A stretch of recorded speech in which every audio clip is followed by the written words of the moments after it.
Jadi sebelum kita masuk kepada materi untuk sekedar nombongi pengenalan dulu sebenarnya usul fikih dan kemudian apa yang bisa kita ambil dari usul fikih yang akan kita pelajari bersama-sama nih gimana. Jadi sebenarnya gitu. Usul fikih itu adalah ilmunya para mujtahid teman-teman. Itu. Ilmunya para mujtahid. Usul fikih itu mengapa ilmunya para mujtahid? Karena memang usul fikih ini adalah piranti atau alat untuk menyimpulkan sebuah hukum berdasarkan dalil-dalil yang ada. Dalil-dalil yang ono iki ya misalnya Quran, hadis dan lain sebagainya. Ibaratnya ngeten. Quran, hadis itu adalah bahan mentah. Bahan mentah. Itu ora kena bisa langsung dikonsumsi.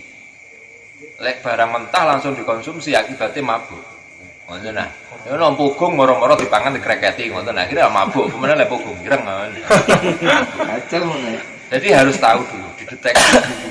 Iki pugung cara jenisnya pugung apa? Nah, yo jenisnya iki pugung kuning, iki jenisnya pugung tambah urang.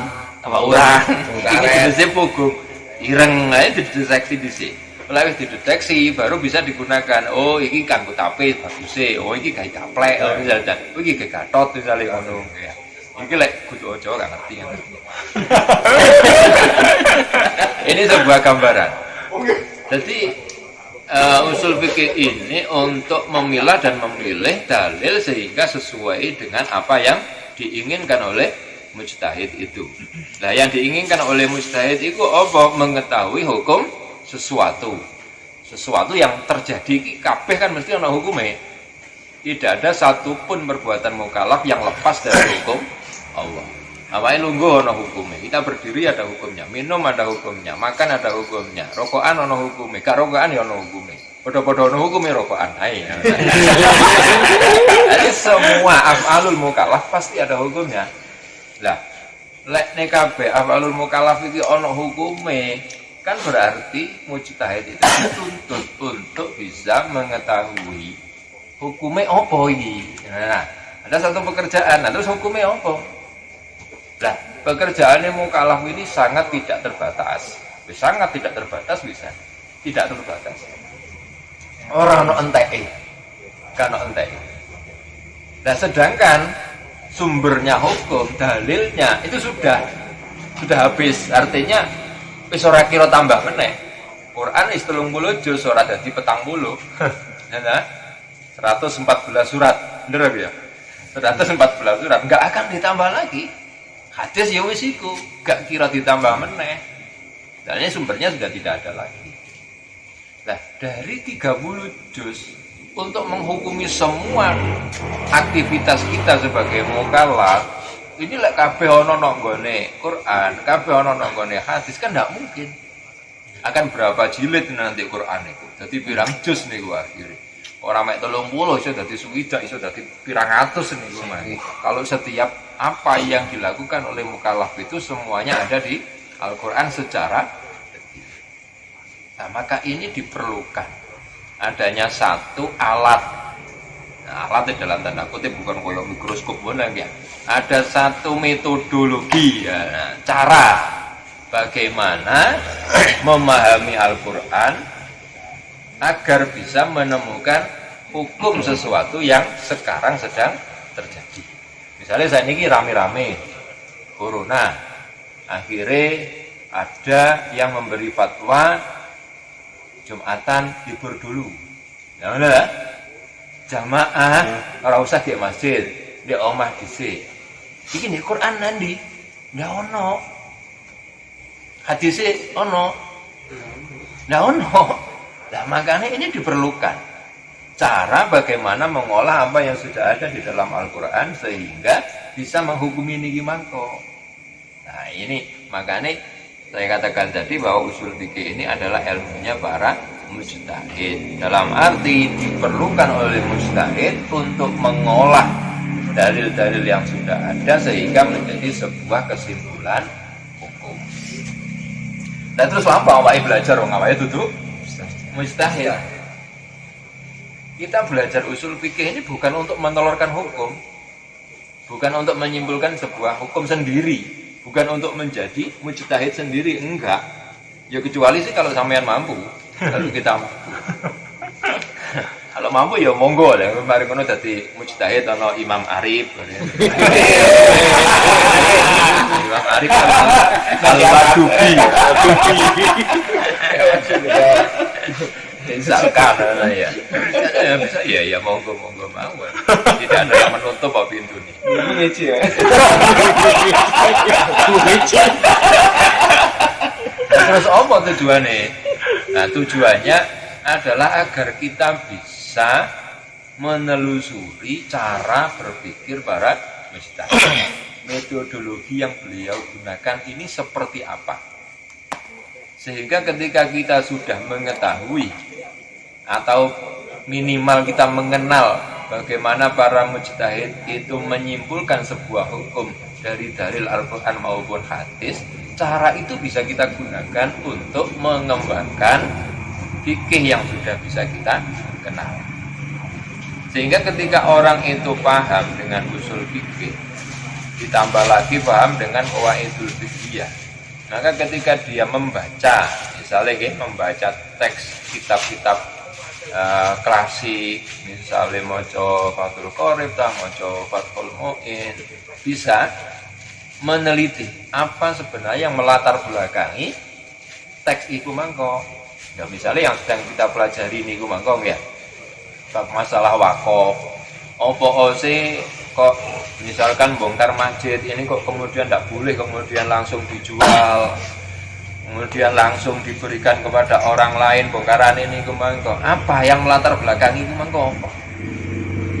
Jadi untuk kita intinya apa belajar usul fikih agar kita mengetahui latar belakang dari setiap apa yang tertuang di dalam teks-teks kitab-kitab fikih yang kita pelajari.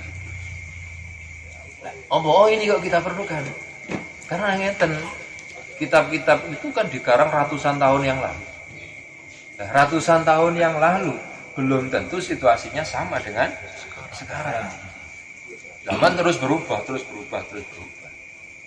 Sehingga apa yang dulu mungkin itu tidak boleh, bisa jadi sekarang menjadi boleh. Nah, ini diperlukan cara, ya, diperlukan metodologi agar fikih ini tidak menjadi sesuatu yang stagnan. Stagnan itu mandek, wakaf mau lho. Gak mandek, fikih ini gak mandek. Karena fikih ini selalu berkembang sesuai dengan perkembangan zaman. Nah, ini enggak ngerti usul, enggak ngerti apa qawaid, ya mandek. Banyak lah nanti misalkan nanti kita ketika kita ketemu dalam ibarat-ibarat yang ada di dalam teks-teks kitab-kitab klasik niku, kita akan banyak menjumpai hal-hal yang terus ya opo zaman saiki kaya ngene iki ya opo lah ngoten nah. Itu nanti banyak hal-hal semacam itu. Dan itu bisa kita carikan jalan dengan cara usul fikih dan qawaidul fikih. Akan tetapi bagaimanapun kita tetap tidak boleh, ya harus tahu kapasitasnya toh awak dhewe ini. Oh dumai mari ngaji warokot tenan bisa. Ini mustahid. Mustahid. Istilah wong ya tahu diri lah, tahu diri. Jadi bukan berarti kalau kemudian kita ngerti usul fikih, kita ngerti qawaidul fiqhiyah, akhirnya bisa menyimpulkan sendiri atau kemudian menafsiri kitab-kitab itu dengan seenaknya sendiri, ya ndak iso ngono sih. Ya semuanya harus ya balik neh kok nanggone usul fikih. Apa? Jadi tidak kemudian terus ndadekno wong sembrono. Justru dengan keberadaan usul fikih dan qawaidul fiqhiyah itu akan membuat kita lebih hati-hati. Karena apa? Karena akan semakin banyak pertimbangan. Misalkan yang kemarin, itu ono masalah kosor, ono masalah jamak. Nah, lek kosor iki kok nggak oleh, kok harus itmam. Tapi kalau jamak ini kok boleh. Kok tetap boleh, nggak usah. Mengko nggak usah iadah ketika dia sudah sampai di tempat tinggalnya dan waktunya masih belum masuk sebagaimana yang kemarin itu. Apa sih sisi perbedaannya? Nah ini tidak iso kemudian, sembarang oleh. Yang itu tidak usah usul fikih lah. Nah ya, tidak usah usul fikih lah. Menurut cukup dengan ilmu pengawuran.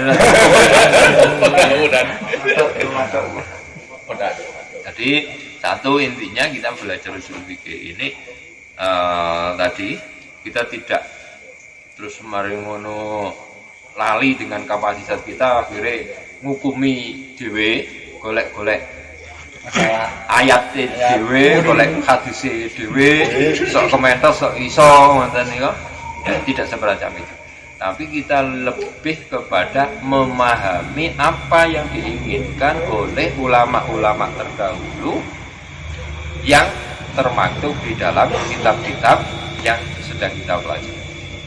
Jadi kalau ngerti usul fikih, kok ngerti sih karepe Syekh Zainuddin Al-Malibari di dalam Fathul Mu'in dengan ibarat yang semacam ini maksudnya apa?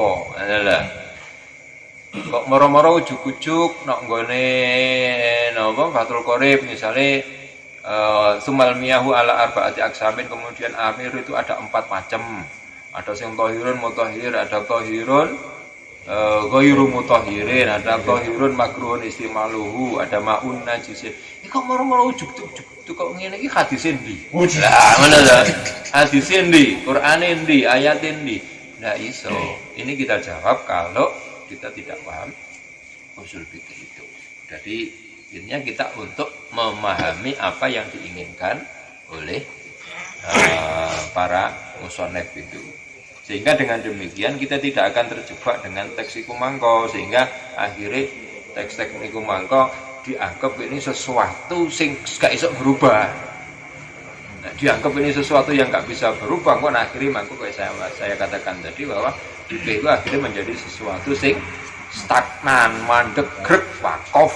Pemenang wakof lazim. Gak semacam itu. Itu yang pertama. Kemudian yang kedua, usul fikih itu agar semakin membuka wawasan kita. Jadi yang ini mengatakan demikian dasarnya apa? Yang ini mengatakan demikian dasarnya apa? Satu ulama mengatakan ini hukumnya nggak boleh, sedangkan yang satunya mengatakan boleh, satunya lagi malah mengatakan sunnah, misalkan begitu. Nah ini terus ya apa? Kok iso koyok ngene? Nah itu biar kita tidak menjadi seperti katak dalam tempurung, mana lah? Yang kita tahu haram, haram. Jadi kita haram ya haram, dilakukan mewah, bukan? Iso. Sehingga ketika kita tahu yang semacam ini, wong itu tambah ilmunya, maka akan sedikit ingkarnya lah, mana? Ini tambah ilmunya, tambah titik ingkari. Ora kok kabeh wong disalahno, pokok ora padha karo awake salah, ora padha karo awake salah. Enggak semacam itu. Jadi untuk menambah wawasan sehingga kita tidak sempit berpikir, sehingga lek gak sempit berpikir tidak semua yang tidak sama dengan kita itu akhirnya salah. Jadi gawai jok melok-melok sing golongane senengane nyalah-nyalahno ngoten niku. Dan juga dengan adanya usul fikih dan qaidul fiqhiyah yang ini sudah memang betul-betul ditata betul oleh para ulama, dibuat sebuah metodologi cara berpikir oleh para ulama itu, akhirnya kita bisa memahami bahwa hukum itu harus melalui proses yang tidak mudah, tidak mudah. Untuk bisa memahami, untuk bisa memutuskan sebuah hukum itu bukan proses yang mudah. Karena kalau usule mawon ini wis ruwet kaya ngono, wis ruwet.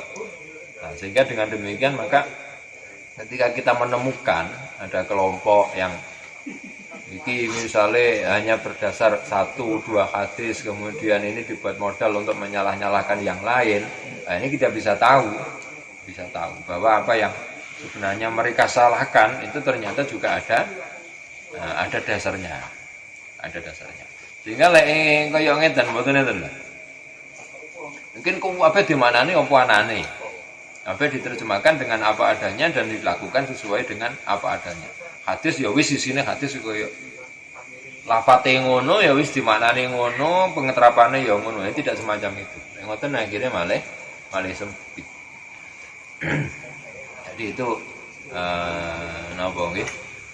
Sekilas tentang usul fikih itu semacam itu. Cuman ya memang usul fikih ini salah satu ilmu sing jarang yang atau boleh dikata gak pantai ono sing ngepan lah ngoten. Jarang-jarang ya ngepan. Sama dengan faraid ngoten ya. Sama dengan Gah. Bulet lho opo karepe. Apa yang dibahas sih? Nah, ini usul fikih semacam itu. Tapi kalau kita bisa menyelami apa yang ada di dalam usul fikih itu, asik kok ibadah usul fikih. Senang kan? Belajar usul fikih itu senang. Jika kita bisa memahami, memang kalau kita terbuka akhirnya, awasan itu terbuka. Nanti sama akan bisa merasakan bagaimana ketika sudah mengenal usul fikih, apalagi nanti kalau sudah dikombinasi dengan qawaidul fikih ya, ketika membaca kitab itu sudah agak terasa ngoten. Bedone niku ngoten. Iki karepe mung ngene iki. Soale lan di usul iki ngene iki ini akan terbawa ke situ. Sekalipun misalnya ketika kita belajar ini hanya paham apa yang ada di situ tapi tidak paham itu ketika yobo ngoten. Jadi kita tidak usah berpikir ini nanti dibuat apa. Tidak usah berpikir begitu. Melok enak alure usul fikih itu nanti kita akan bisa mengeterapkan dengan sendirinya sesuai dengan kapasitas kita. Kalau kita nih untuk awal-awal. Dan satu lagi bahwa usul fikih ini bukan ilmu yang baru, tapi sebenarnya harus mulai biyen.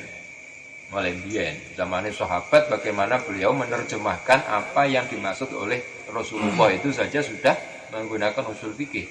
Cuman waktu itu tidak terbukukan. Jadi durung jadi ilmu sendiri. Nah, seperti satu contoh ini beberapa sahabat yang diutus oleh Rasulullah ke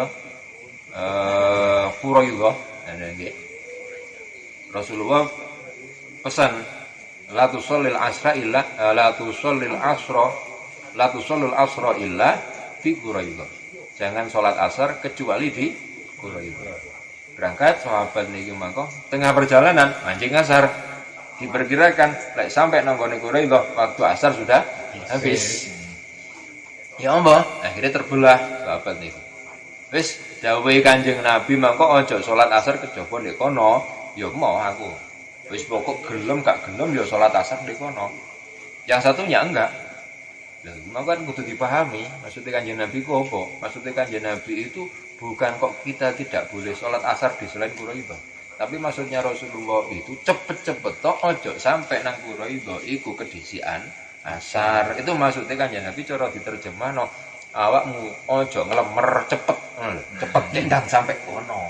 Nah, dene saiki wis masuk asar dan kita belum sampai di Quraidah. Pas wayahe asar padahal sholat itu inna sholata kanat alal mu'minina kitaban mauquta. Sholat itu sudah punya waktu yang tertentu.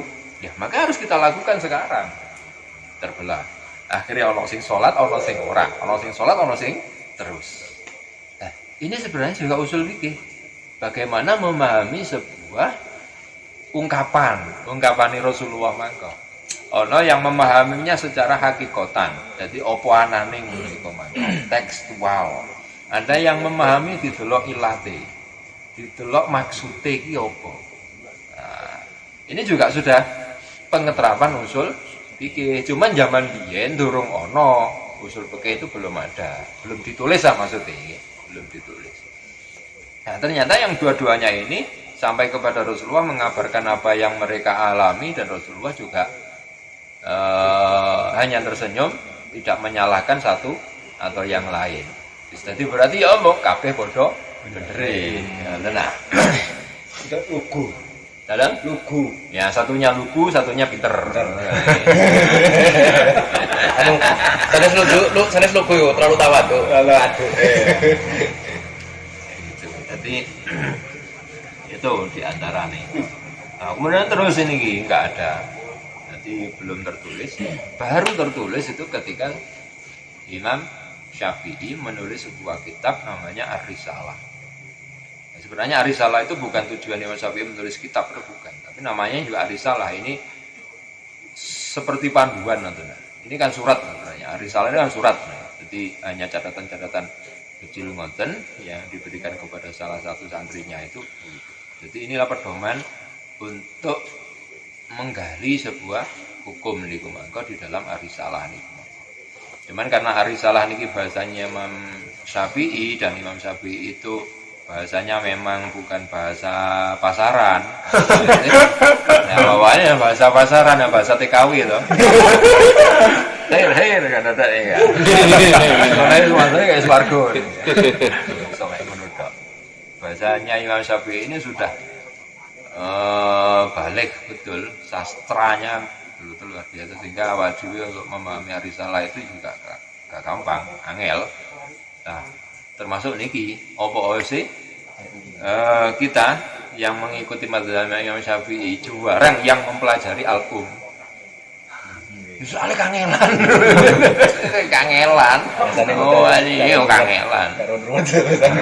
Makanya dari Al-Um itu kemudian diringkas oleh Al-Buaiti nggih, dadi Mukhtasar Al-Muzani, Mukhtasar Al-Muzani niku. Kemudian setelah itu diringkas, mari diringkas dijabarno maneh. Lah, mari diringkas dijabarno maneh karo ulama yang lain. Jadi begitulah ulama-ulama kita dulu. Jadi ada kitab yang ringkas kemudian dijabarno. Dijabarno kok terlalu lebat, diringkas maneh. Ngoten nek. Diringkas tapi disarai lah. Itu terus begitu. Itu tradisi ilmiah kita itu yang di situ. Makanya tradisi ilmiah ini sebenarnya yang mestinya harus kita warisi. Terutama tradisi ilmiah tulis menulis itu kan. Nah, kita belum bisa untuk mewarisi yang itu.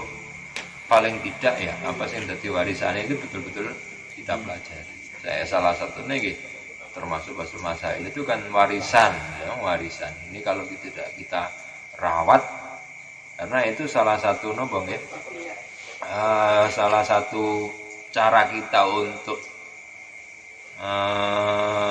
menuangkan nobong ya, pikiran kita dalam masalah fikih kan niku mangko carane. Jadi semacam itu. Baru pada zamannya Imam Syafi'i itu ada, sudah dibukukan dalam Ar-Risalah itu. Nah, setelah Imam Syafi'i menulis Ar-Risalah itu baru kemudian banyak, mulai banyak dari mazhab-mazhab yang lain juga menulis kitab-kitab yang khusus menjelaskan masalah usul fikih ini. Dan yang akan kita bahas di sini sebagai materi kita adalah kitab Waraqat yang dikarang oleh Abul Ma'ali Al-Juwaini atau yang terkenal dengan Imamul Haramain. Imamul Haramain disebut Imamul Haramain karena beliau pernah berada di Makkah, pernah berada di Madinah. Ini diberi lakop Imamul Haramain sebagai bentuk penghormatan kepada beliau. Imamul Haramain. Beliau adalah gurunya Imam Al-Ghazali. Lah, apa warisan namanya? Ini kitabnya gak sembarangan ya. Tapi parah deh Imam Ghazali. Mana jane wong paling hebat niku santri sebenarnya nggih. Santri itu hebat sebenarnya. Cuman gua apa gak patek ketara hebat entah karena tawaduknya entah. Jadi jauh sebelum ada sekolah standar global. Sekolah apa istilah ini kok? Jadi sekolah standar internasional lah ya. Kayak sing ndek kuwi Telaga Waru niku nggih. Standar internasional. Nah sebenarnya awake mulai biyen standar internasional. Kitab kita jarang yang kitab lokal malahan. Oh iya dah. Jarang mau kitab lokal itu jarang. Nek dihitung nggak kitab lokal itu cuma sing di kitab kita luar negeri tok. Ya. Mulai teko sing paling cilik dhewe apa takrib iku sing ngarang wong ndi kudu wong Indonesia. Nah. Takrib Fatul Mu'in India. India. Kemudian yang akan kita pelajari warokot. Oh, ini aslinya kan Khorasan. Khorasan ini termasuk Corombian, itu negara bagian Uni Soviet. Jadi kita sudah belajar kitabnya orang Rusia. Loh, agak hebat tuh ya opo. Santri itu. Cuman akhirnya gak begitu tampak hebatnya itu ya karena itu tadi. Ketawaduan itu satu, alasan yang kedua kesantaian. Karena kita mana yang muatan gitu. Itu santri itu semacam itu. Tapi sebenarnya segi keilmuannya luar biasa. Yang akan kita pelajari nanti warokot. Nah, warokot itu sebenarnya bukan nama kitab. Fahadhi warokotun, ini adalah warokot. Nah, warokot itu ini adalah lembaran-lembaran. Atau kalau warokot itu sebenarnya kan daun. Ini adalah daun-daun. Daun-daun. Godong-godong. Ini adalah lembaran-lembaran. Lembaran-lembaran. Maksudnya apa sih? Ini catatan-catatan kecil yang bisa dipelajari untuk mengenalkan kita kepada usul fikih. Tapi ternyata luar biasa. Ini akhirnya mendapat respon yang luar biasa dari para ulama. Akhirnya kitab ini banyak disarai. Yang sering kali kita pelajari itu caranya Jalaluddin Al-Mahalli. Itu.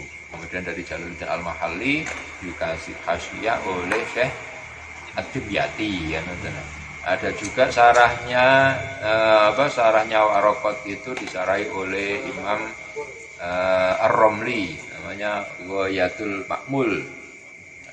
Ghayatul Ma'mul itu ada. Kemudian ada juga yang disarai oleh dari mazhab Maliki ada. Kemudian ada yang sarah besar nama Asyahul Kabir juga dari warokot. Jadi kita ini cuman yang mengomentari, yang nyarai, yang menjelaskan itu banyak. Itu karena apa? Karena yang nulis bukan orang sembarangan. Tapi lah sampean nulis titik ya wis. Jadi opo-opo. Itu gitu. Entah karena keikhlasannya, karena saking ikhlase wong niku. Jadi tulisannya semua yang beliau tulis itu tidak ada yang tidak ada faedahnya. Semuanya pasti ada faedahnya. Karena ada faedahnya, maka setiap kalimat di dalam warokot itu selalu bisa untuk disarai. Nah, saking hebatnya wong itu kayak gitu. Awal-awal ini kan enggak. Omongan itu, bahwa tapi orang apa-apa.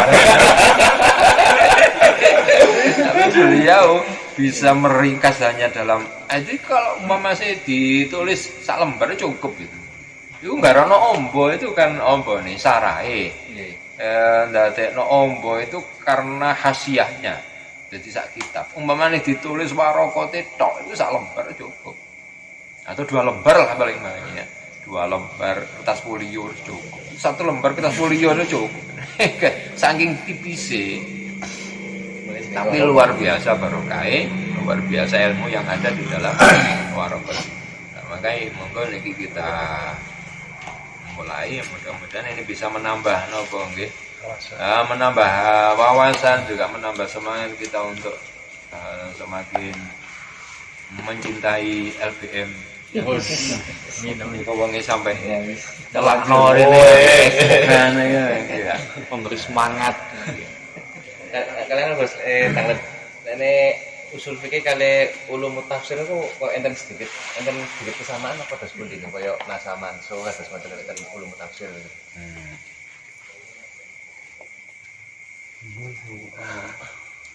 Nanti beda. Beda. Cuman tetap semua ilmu itu punya kaitan. Dalam usul fikih pun juga tetap nanti ada sedikit pembahasan masalah kalam. Yang berarti ini juga ada pembahasan masalah nahwu. Temriku ya ono ma'rifat, nakiro, barang itu juga ada. Dalam usul fikih. Hubungannya dengan tafsir juga ada. Ada am, ada khos, ada nasa, ada masuk, dalam usul fikih juga ada. Cuman bedanya apa? Kalau di dalam ilmu tafsir itu khusus untuk mempelajari cara mentafsirkan Al-Quran. Cara mentafsirkan Al-Quran. itu bagaimana, metodologi mentafsirkan Quran itu bagaimana, itu ada ilmunya sendiri. Nah, nahwu juga begitu, punya spesifikasi, yaitu membahas masalah gramatika atau membahas masalah tata bahasa. Itu ada. Dalam ilmu hadis pun juga ada di dalam usul fikih itu nanti. Bagaimana cara adaul hadis, menyampaikan hadis, tahammulul hadis, membawa hadis itu bagaimana, itu juga ada nanti.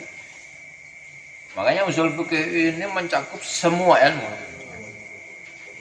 Nahwunya ada, kemudian juga ilmu hadisnya ada, ilmu tafsirnya juga ada. Ini usul fikih. Oke.